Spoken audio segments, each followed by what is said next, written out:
Yeah, great morning! Morning, great! Ayan, on the way po kami papunta sa ating napakagandang office sa Ortigas. Ayan, with our power mentor. Ayan, Coach Robert Manalo, the Pogi. Ayan. Grabe, with Coach Annabel Gasco and Coach Elizabeth Ortonio. Ayan. Dadaanan po namin ngayon sina Dr. Glo at sina Coach Charles. Ayan. At papunta po kami doon sa ating satellite office. Ayan. So, hanapin natin ang mga tamang tao na pwede nating matulungan sa napakagandang opportunity ng MCI Elite. So, yes. Fighting! Sobra! Tuloy-tuloy lang kasi alam nyo, tandaan nyo, lady guys, MCI family.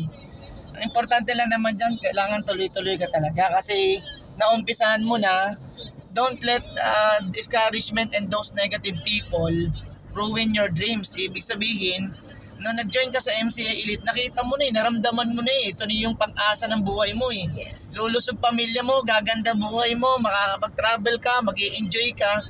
Pero dahil mga maling tao yung nakakasama mo, biglang nasira yung diskarte mo na-frustrate ka, nanghina ka. Kasi alam mo, tandaan nyo, sa mga negative at sa maling tao, doon mo maririnig ang lahat ng mga pangit na mapapakinggan mo.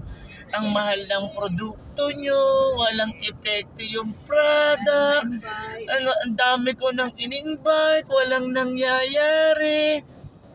Kasi maling tao. Maraming tao kasi gustong kumita, ayaw mag-aral.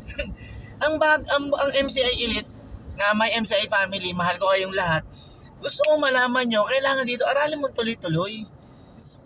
Kailangan tuloy-tuloy mo siyang aralin at mahalin mo yung ginagawa mo. Huwag mo siyang mamahalin dahil lang sa pera. Dapat ang mahalin mo, syempre number one, sarili mo, ayusin mo ng tama. Para at least, pagdating ng panahon, yung sarili mo, tutulungan ka niyan para mag-training ka, matahanap mo yung tamang tao. So, yun ang pinaka-importante sa lahat. Kaya sa lahat ng leaders, tuloy-tuloy lang ngayon, gawin nyo lang ng tama yung negosyo, hanapin nyo yung tamang tao at mahalin nyo. Tapos, bumarkada ka dun sa mga leaders na ang passion ay gawin talaga MCI.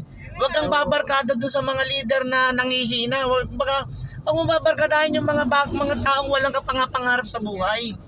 Kailangan ang lagi mong sinasamahan yung gigil na gigil, yung power na power. Yun. Dahil pag doon ka sumama, 100% power na power din ang mararamdaman mo. At pag power na power ka, energetic ka, maniwala ka sa akin, matatagpuan mo tamang tao. Okay? Have a great day, guys. God bless all of you. We're going to Manila, our satellite office. God bless all of you. Yes, God bless sa ating lahat.